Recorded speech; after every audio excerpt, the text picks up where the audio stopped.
ஒரு அழகிய காலை பொழுது அனைவரும் தங்கள் பணிக்காக அவசரமாகச் சென்று கொண்டிருந்தனர். அந்தச் சாலையோரத்தில் ஒரு மூதாட்டி பிச்சை எடுத்துக் கொண்டிருந்தாள்.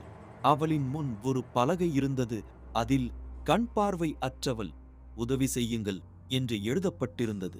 ஆனால் யாரும் அவளை கவனிக்கவில்லை. வருத்தத்துடன் அவள் அங்கேயே அமைதியாக உட்கார்ந்திருந்தார். அப்போது ஒரு நடுத்தர வயது மனிதர் வந்தார். அவர் ஒரு நிமிடம் அந்த மூதாட்டியையும் பலகையையும் பார்த்தார். சிரித்துவிட்டு சென்றார். சில நிமிடங்கள் கழித்து அவர் மீண்டும் வந்தார். கையில் ஒரு பேனா. பலகையை பின்புறம் திருப்பி புதியதாக ஏதோ எழுதினார். அதற்குப் பிறகு அதிசயம் நடந்தது. மக்கள் நின்று பார்த்தனர், மனம் உருகினர். பலர் வந்து அவளுக்கு பணம், உணவு, அன்பு அனைத்தையும் கொடுக்கத் தொடங்கினர். அப்படி என்ன எழுதியிருந்தது அந்த பலகையில் தெரியுமா? நீங்கள் காணும் இந்த அழகிய உலகத்தை என்னால் காண இயலாது. அந்த ஒரு வாசகமே மக்களின் இதயத்தை தொட்டது.